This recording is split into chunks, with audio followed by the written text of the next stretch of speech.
मुसाफिर न समझो मुझे कूफा वालो, मुसाफिर न समझो मैं आया नहीं हो, बुलाया गया हो कि मेहमान बना कर सताया गया हो, बन के मेहमान बना कर सताया गया हो।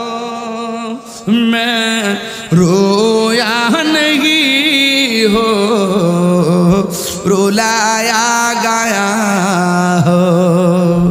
खुदा जान कैसी है ये मेज़बानी,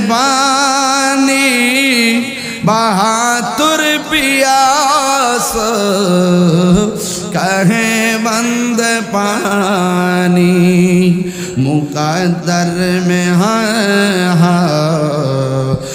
कौसर का पीना, मुकद्दर में है कौसर का पीना।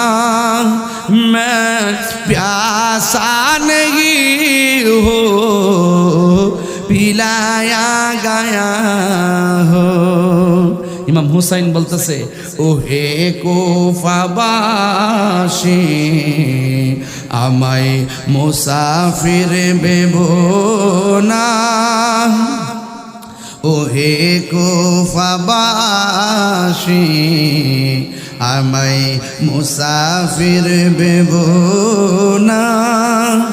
আমি এমনিতে আসিনি, দাওয়াতে এসেছি, মেহমান বানিয়ে কি যে কষ্ট দিল, মেহমান বানিয়ে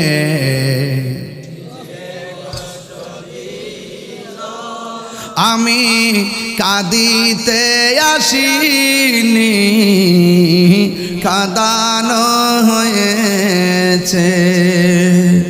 আজ মাথা ঝুঁকাতো আল্লাহরি দরবারে, সে মাথা কাটিল এজিদ সীমারে, ঠিক না? যে মাথা ঝুঁকাতো আল্লাহরি দরবার, সে মাথা কাটিল এজিদ সীমারে। শাহাদাতের মর্যাদা লাভ করেছি, আল্লাহু আকবার করেন কেন?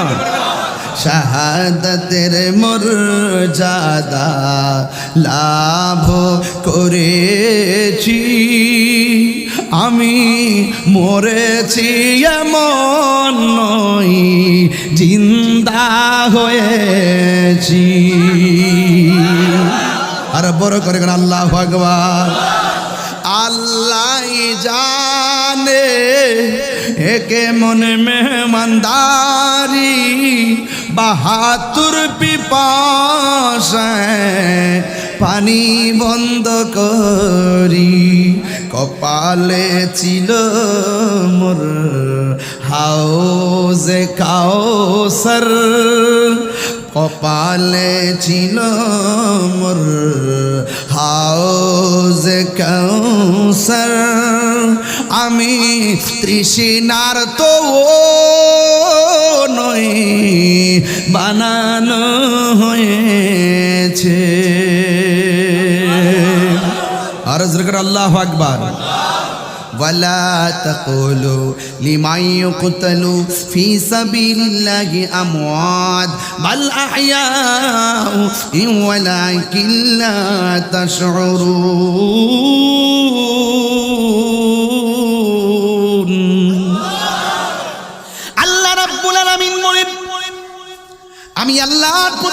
জীবন দেয় এদেরকে তোমরা মৃত বলে ধারণা করিও না। আপনারা জবান খুলে বলেন, আল্লাহর পথে যারা জীবন দেয় ওরা কি মরা না জিন্দা? বলেছেন কি মোল্লা নাকি আল্লাহ? এই মরাটা যে কেমনে জিন্দা গো, এটা বোঝার মতন কোনো মেমোরি আল্লাহ কাউকে দেয় নাই। আরে বাবা, যদি আল্লাহ বলছেন বিশ্বাস করো, এই বিশ্বাস করার নামই হইল ঈমান, ঠিক কিনা?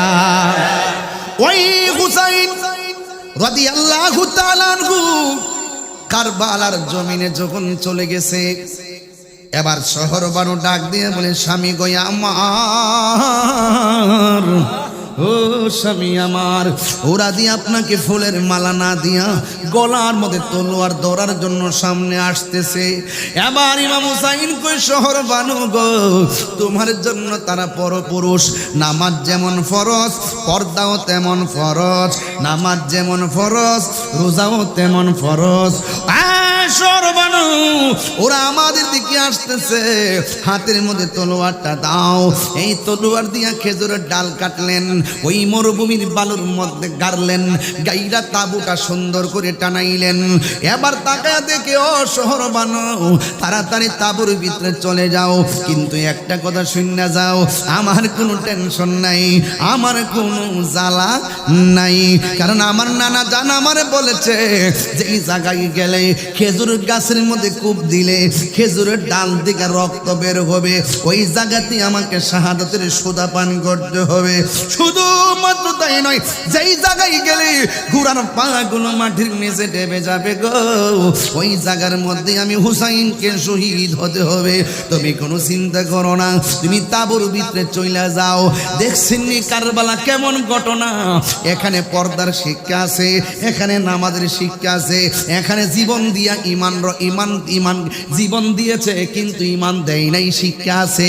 ওই হুসাইন যখন শহর মানুষকে তাবুর ভিতরে ঢুকাইয়া দিছে, ইমাম হুসাইনের তিনটা সন্তান, একটা সন্তানের নাম হলো আলী আকবর, আরেকটা সন্তানের নাম হলো আলী আউসাত, আরেকটা সন্তানের নাম হলো আলী আসগর। বড়টার নাম হলো আলী আকবর, মাইজদাটার নাম হলো আলী আউসাত, ছোটটার নাম হলো আলী আসগর। এই তিনটা পোলার আলী আউসাতের নামই কিন্তু আবার জয়নুল আবেদিন। এই জন্য যুবক ভাইয়ারা, আলী আকবর ডাক দিয়া বলে, বাবা গো আমার, ও আমার বাবা গো, আপনি যুদ্ধের ময়দানে উপনীত হয়েছেন, ওরা যে আমাদের দিকে আসতেছে, এখন আমরা কি করব? ওই ওরা দাম করে মারার জন্য আসতেছে। আলী আকবর ডাক দিয়া বলে, বাবা আমি আপনার পোলা আলী আকবর বাচ্চা আছি, আপনি আমারে অনুমতিটা দেন, আমি ওদের সঙ্গে প্রথম জিহাদের ময়দানে নামবো। আম গাছে আম ধরে, জাম গাছে জাম, যেমন বাপ তেমন পোলা। জোরে কি সুবহানাল্লাহ বলা যাবে না? এই জন্য যুবক ভাইরা গো, ও মুরব্বী বাবারা, এবার আলী আকবর ডাক দিয়া বলেন, বাবা আমারে আপনি অনুমতিটা দিয়া দেন। ইমাম হুসাইনে বলেন, এ আমার আলী আকবর, আমি সবারই অনুমতি দিলেও তোমারে দিতাম না। আলী আকবর ডাক দিয়া বলে, বাবা গো কেন দিবেন না? ইমাম হুসাইন ডাক দিয়া বলে, নাভি থেকে পায়ের তলা পর্যন্ত এই অংশটা আমি পাইছি নবীর মতো, নাভি থেকে মাথার তালু পর্যন্ত এই অংশটা তোমার চাচা পাইছে, ইমাম হাসানে পাইছে। আলী আকবর, আমরা দুইজন নবীর অর্ধেক অর্ধেক ভাগ কইরা পাইছি নবীর সৌন্দর্য, কিন্তু তোমার মাঝেও আমার নানার একটা জিনিস আছে। কই কি জিনিস গো? কই তোমার কণ্ঠনা শুনতে ডাইরেক্ট আমার নানার মতো মনে হয়। তুমি যদি যুদ্ধের ময়দানে চইলা যাও, তাইলে আমি কার কণ্ঠ শুই না নানার ডাকের সুদা মিটাবো। জ্বালা জোরাই না, জ্বালা জোরাই না রে, জ্বালা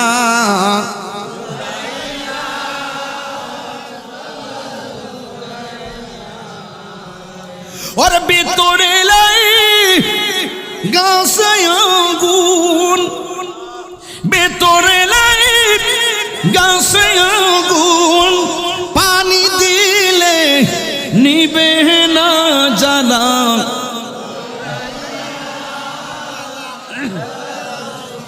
ইন্না রে জ্বালা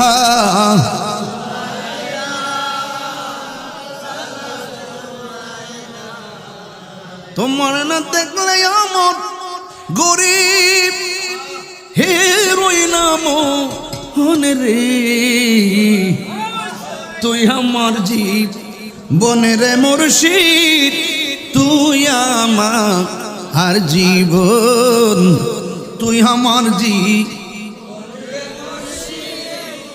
তুই আমার আর জীবন তোমার আমার ভালোবাসা জানে হ্যাঁ সর্বজনে তোমার আমার ভালোবাসা জানে হ্যাঁ সর্বজনে অন্ধের চোখের মনি তুমি সাতরা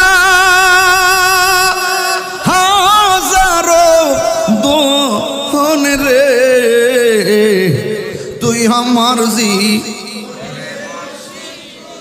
তুই আমার আর জীবন তুই আমার জীবনের মুর্শিদ তুই আমার আর জীবন নগরে বন্দর গুড়ি পাইতে হে দর্শন নগরে বন্দর গুড়ি পাইতে হে দর্শন এই তাহিরি সদাই বাস নয়নের জলে গো তুই আমার তুই আমার আর জীবন তুই আমার জীবনের মুর্শিদ তুই আমার আর জীবন একটা জবান বন্ধ রাখবেন না মোহাম্মতে বলেন ইয়া আলী আকবর ইয়া আলী আকবর আলী আকবর বলে বাবা আমার কণ্ঠটা নবীর মতো মনে হয় কিন্তু আপনার বিপদের কালে হক এবং বাতিলের যুদ্ধে আমি হকের পক্ষে না তাইকে ঘরে ঘুমাইয়া থাকলে তাইলে আপনার নানাজন কি খুশি হবে না বেজার হবে কই বেজার হবে তাইলে আপনি আমার অনুমতি দিতে অসুবিধা কোথায় ডাক দিয়া বলে আলী আকবর গো ঠিক আছে তুমি চলে যাইবা কিন্তু তোমার কাছে আমার একটা কথা আছে কই কি কথা কই হাতের মধ্যে তলোয়ার নিয়ে তুমি রওনা দিবা বারবার ফিরা ফিরে আমারে আব্বা গো কইয়া ডাকটা দিও কারণ তোমার ডাকের ভিতরে মদিনাওয়ালার সুরের গ্রান পাওয়া যায় ওই সন্তান হাতের মধ্যে তলোয়ার লইয়া বীর দাপটের সঙ্গে তিনি রওনা হইয়া গিয়া পিছনে বারবার তাকায়া বলে আল বিদায়া আবি আল বিদায়া আবি ও বাবা বিদায় ও বাবা বিদায় ও বাবা বিদায় বলে বের হয়ে গেছে কিন্তু হুসাইনের সঙ্গে যারা রাগ করেছে হুসাইনের সন্তান পাইলি কে রাস্তা রাখে সবাই হিংসায় জর্জরিত হইয়া আলী আকবরের মারার জন্য এমন পাগল কিন্তু আলী আকবরের সঙ্গে কোনোভাবে তারা পারে না গায়ের মধ্যে কি গায়ের জোর না বেলায়েতের আর জোরে কোন কিসের জোর বেলায়েতের জোর কোনোভাবেই পারে না এরপরে সবাই সিদ্ধান্ত নিল যেহেতু আলী আকবরের কণ্ঠটা নবীর মতো শোনা যায় ওই কণ্ঠটার ভিতরে আঘাত কইরা কণ্ঠটা ধ্বংস কইরা দাও একটা বিয়াদব আইসা এমন জোরে কণ্ঠের ভিতরে এমন একটা আঘাত করছি গো ওই কণ্ঠটা ছিদ্র হইয়া গেছে এবার ওই আলী আকবরের মনে হইয়া গেছে আমার বাবা না আমার ডাকের জন্য পাগল শেষবারের মতো একবার জন্মের মতন বাপরে যায় বাপ ডাকে আসি এবার যুদ্ধের ময়দান থেকে বাড়ির মধ্যে যাইয়া ডাক দিয়ে বলে বাবা আলী আকবরকে হুসাইনে ডাক দিয়ে বলে রে ফুত যাওয়ার সময় এত সুন্দর কণ্ঠে তুমি আমার ডাক দিয়া গেছো এখন তোমার ডাকটা দিল কেমন জানে হালকা হালকা বাইরে যায় ইমাম আলী আকবর বলে আব্বা আমার কণ্ঠটা নবীর মতো মনে হয় এই জন্য ওরা আমার গায়ের মধ্যে আঘাত করে নাই ওরা আমার কণ্ঠটার ছিদ্র করে দিছে গো বাবা এই জন্য আমি আগের মতো আপনারে ডাকতে পারি না ইমাম হুসাইন গলাটার বান দিয়া কই ফুতরে দেখছস নি তাদের দয়া নাই মায়া নাই। আলী আকবর ডাক দিয়া বলে বাবা দয়া মায়ার কথা এখন চলবে না, আমার তাড়াতাড়ি বিদায় দেন, আমার কারবালার শাহাদাতের পানি আমার জন্য অপেক্ষা করতেছে। ওই হুসাইন ডাকে কই আলী আকবর, আলী আকবর রে বাবা তুই যাই ভিতরে, আর বাধা দিতাম না। আলী আকবর ডাক দিয়ে বলে বাবা যাওয়ার সময় আমার একটা কথা আছে। কই কি কথা রে ফুট? ডাক দিয়ে কি বাবা আপনার কাছে কোনোদিন আমি কিচ্ছু চাই নাই, আজকে আমি একটা জিনিস চামু আপনি আমার দিবেননি।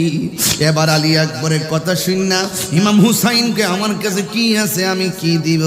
এই কথা বলার পরে আলী আকবর ডাক দিয়ে বলে আব্বা ও আব্বা সম্পদ চাইতাম না, টাকা চাইতাম না, যদি পারেন আমার কলিজাটা শুকাইয়া গেছে একটা ফোঁটা পানি আমার গলার মধ্যে দিয়া দেন, আমি যেন বীর বাগদাপড়ের সঙ্গে কারবালার ময়দানে যাইতে পারি। ইমাম হুসাইন চোখের পানি ফেলাইয়া ডাক দিয়া কি আমি কেমন বাবা হইছি, মস্ক আছে কিন্তু মস্কের ভিতরে পানি নাই। আমার চোখের সামনে এত ফোরাতের নদীর পানি ঢল ঢল ঢেউ খেলতেছে, কিন্তু আমি আমার সন্তানকে এক ফোঁটা পানি দিতে পারলাম না। ডাক দিয়ে বলে ও আলী আকবর তুমি আমার কাছে পানি চেয়েছো, আমি তোমার পানি দিতেছি, লম্বা হইয়া শুইয়া যাও। এবার আলী আকবরে লম্বা হইয়া শুইয়া গেছে। এবার ডাক দিয়া বলে ফুতরে মুখটা একটু হা কর। এবার পানি দেওয়ার জন্য মুখটা হা করছে। আলী আকবরে মনে মনে ভাবতেছে আমার বাবা বুঝি আমার মুখে ফুরাতের পানি ঢাইলা দিব, আমার বাবা বুঝি আমার মুখের ভিতরে মস্কের পানি ঢাইলা দিব। কিন্তু আমি অপেক্ষা করলাম, আমি মুখটা খুইলা দেখি রে পৃথিবীর মানুষ আমার বাবা আমার মুখের ভিতরে ফুরাতের পানিও দেয় নাই, আমার বাবা আমার মুখের ভিতরে মস্কের পানিও দেয় নাই। আমার তৃষ্ণা নিবারণের জন্য আমার মুখের ভিতরে আমার আব্বা জানেন শুকনা জিহ্বাটা ঢোকায়া দিছে। ডাক দিয়ে বলে আলী আকবর ও আলী আকবর আমি তোমারে ফুরাতের পানি দিতে পারি নাই, আমি তোমারে মস্কের পানি দিতে পারি নাই, আমি তোমাকে আমার জিহ্বাটা মুখে দিয়েছি, যত পারো আমার জিহ্বা থেকে পানি পান করো। আলী আকবর ডাক দিয়ে কয় এ জগতের মানুষ আমার বাবা আছে বলে আমি পানি চাইছি, কিন্তু আমার বাবার তো আব্বা নাই, এই জন্য আমার বাবা পানি চাইতে পারে না। আমি দেখলাম আমার আব্বা যখন আমার মুখের ভিতরে জিহ্বাটা ঢুকাইয়া দিছে, আমার আব্বার জিহ্বা আমার চাইতে আরো বেশি শুকাইয়া রইছে। ডাক দিয়া বলে হে আলী আকবর একটা সীসা দিয়ে দিলাম, সীসা এটা মুখের মধ্যে রাইগা রাইগা তুমি যুদ্ধ করবা, বড় ঠান্ডা লাগবে। এবার আলী আকবর লাভ দিয়ে ওইটা কয় বাবা দুনিয়ার কোনো ঠান্ডা লাগবে না। ওয়াবাশশিরিল্লাযিনা আমানু ওয়া আমিলুস সালিহাতি আন্না লাহুম ফি জান্নাতিন তাজরি মিন তাহতিহাল আনহার। ও বাবা জান্নাতের হাওয়া গায়ের অপেক্ষা করতেছে। ও আব্বা আমার জন্য আপনার টেনশন করা লাগবে না, আমার জন্য আল্লাহর হাউজে কাউসারের পানি রেডি হইয়া রইছে।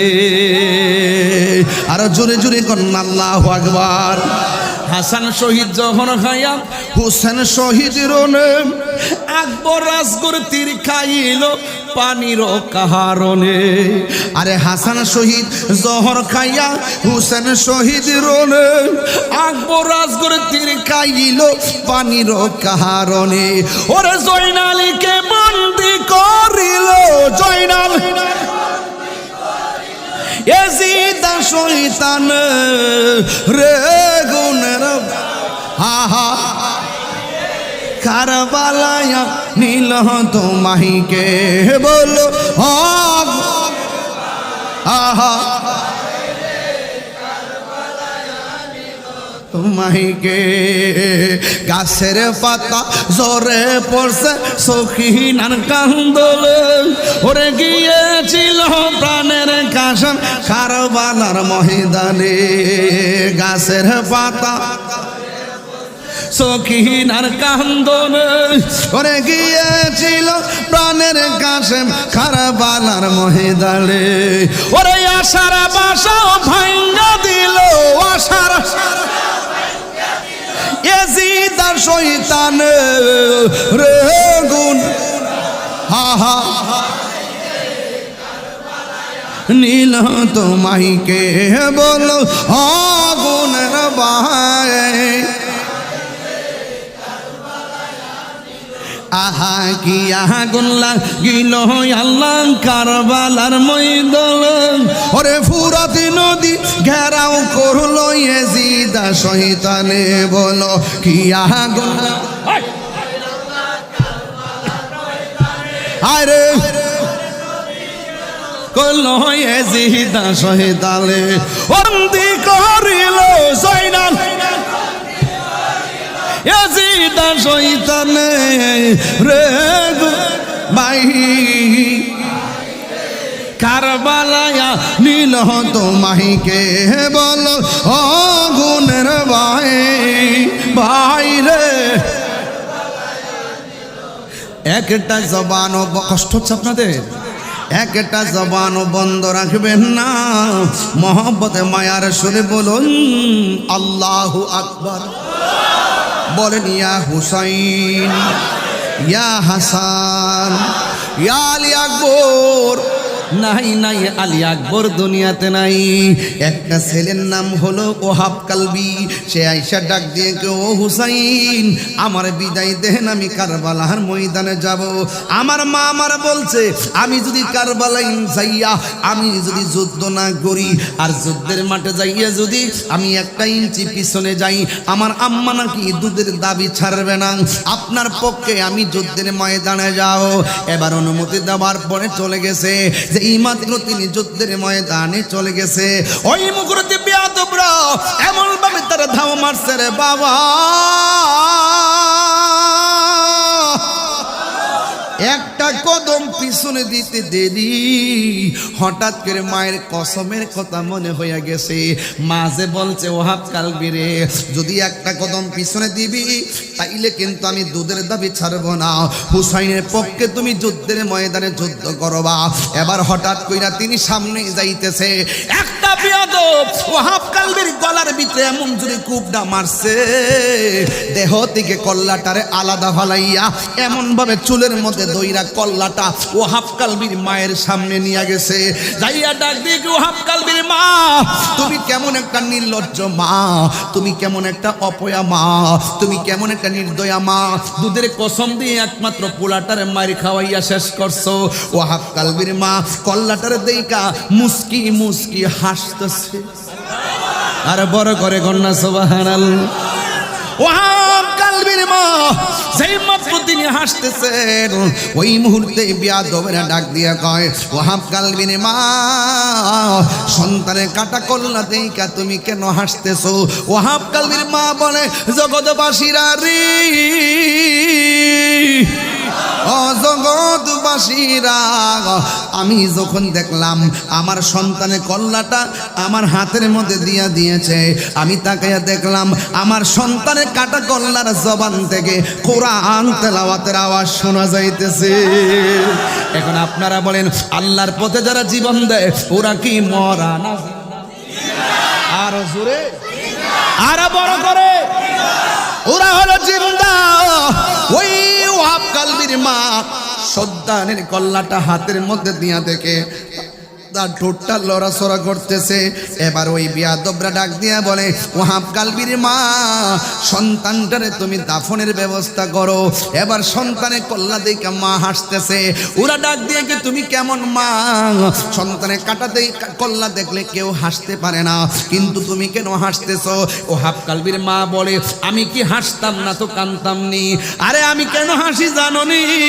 আমি একটু আগে ছিলাম ওহাব কালবির মা এখন আমি হইলাম শহীদের মা আর জোরে কন্যা আল্লাহু আকবার। ওই ওয়াহাব কালবির মায়ের হাতের মধ্যে কল্লাটা দিয়া বলে, ওয়াহাব কালবির মা নাও নাও নাও সন্তানের কল্লাটারে তুমি দাফন করো। এবার ওয়াহাব কালবির মা ডাক দিয়া বলে, এই কল্লা আমি রাখতাম না, ডিল মাইরা ফালাইয়া দিছে। ওরা ডাক দিয়া বলে, ওয়াহাব কালবির মা একমাত্র পোলার কল্লাটার স্মৃতিসৌধ হিসাবে রাখলা না, এমন ভাবে কেন ডিল মাইরা ফালাইয়া দিলা? ওয়াহাব কালবির মা কয়, আমি কেন ডিল দিয়া ফালাইছি জাননি? কারণ আমার জাদুমণিরে আমি আল্লাহর রাস্তায় দান কইরা দিছি। দান করা জিনিস ফেরত নেওয়া জায়েজ নাই, নাই নাই। ওয়াহাব কালবি দুনিয়াতে নাই। আর ওই দিক দিয়া হযরতে ইমাম হুসাইন রাত্রি বেলা একটু ঘুমাইলেন। ঘুম থেকে ওইটা ডাক দিয়া বলে, শহরবান আমি আজকে রাত্রে বেলা যখন ঘুমাইছি,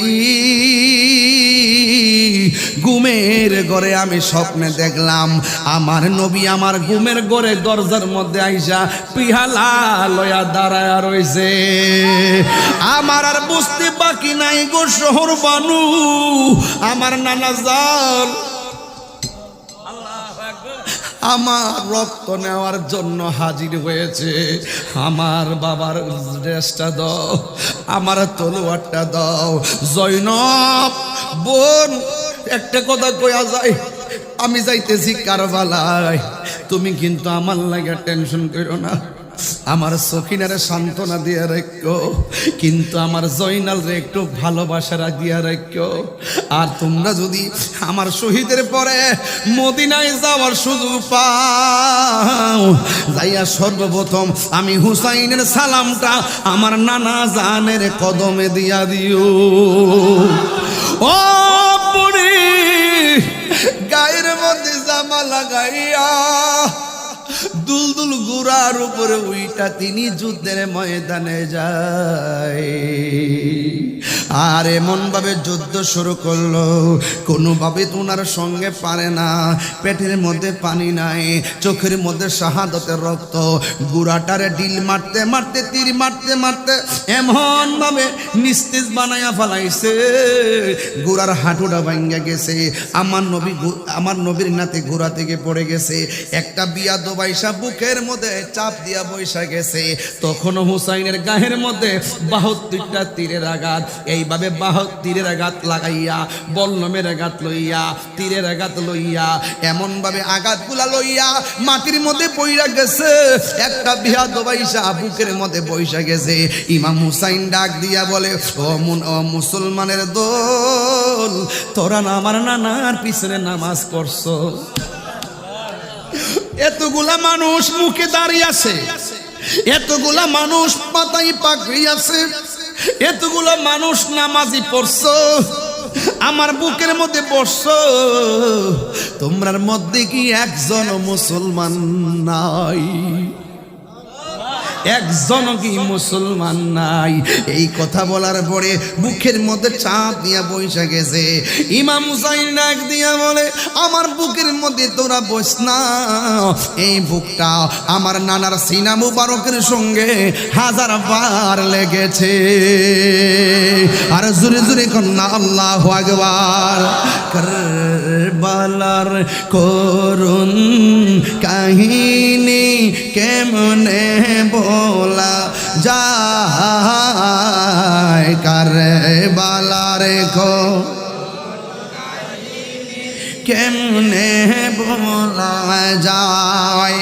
নবীর আওলাদ শহীদ করলো, নবীর আওলাদ করলো নিষ্ঠুর জিদাই,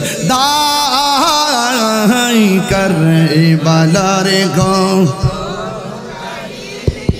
কেমনে বলা যায়, কারবালার করুণ কাহিনী কেমনে বলা। দয়াল নবী যেই গলেতে চুমকে তেন দিনে রাতে, দয়াল নবী যেই গলেতে চুমকে তেন দিনে রাতে, সেই গলেতে বিষের চুরি, সেই গলে ঋষি মুরে চালাই কারবালার করুণ কাহিনী কেমনে বলা যায় কারবালার করুণ কাহিনী কেমনে বলা যায় যারে যে দয়াল নবী যেই গলেতে চুমুকেতেন দিনে রাতে দয়াল নবী যেই গলেতে চুমুকেতেন দিনে রাতে সেই গলেতে বিষের চুরি সেই গলেতে চুরি শিমুরে চালাই কারবালার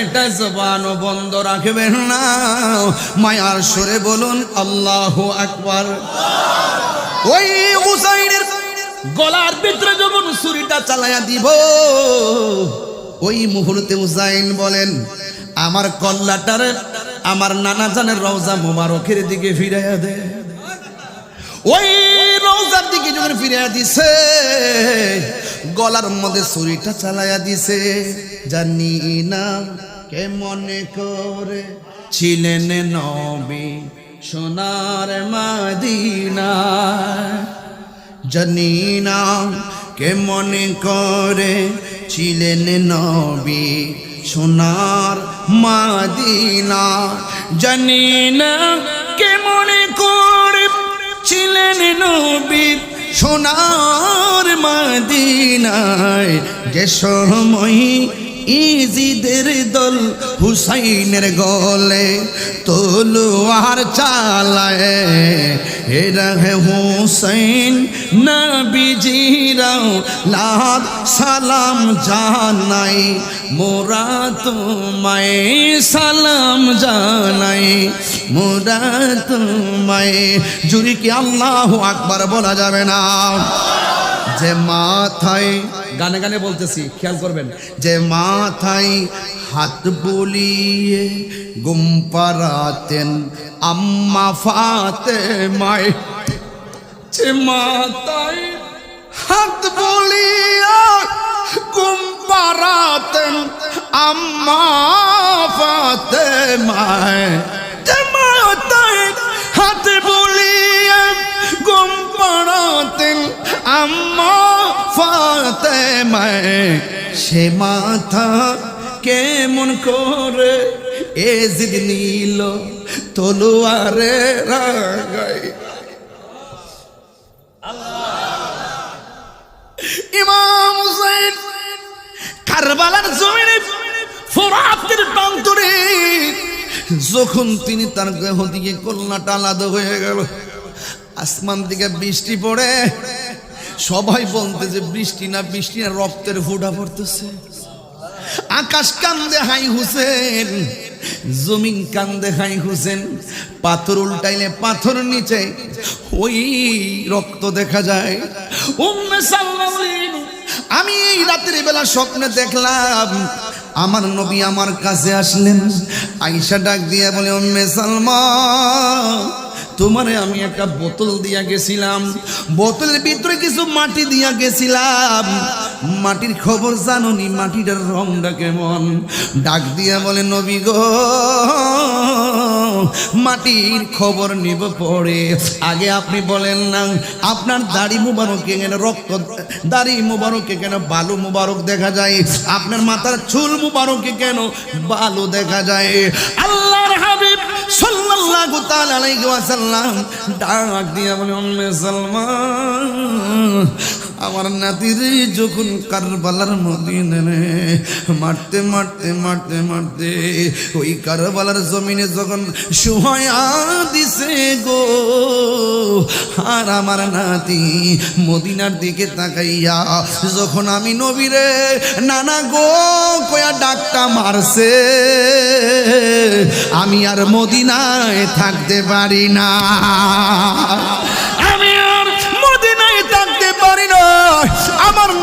কারবালার জমিনে যে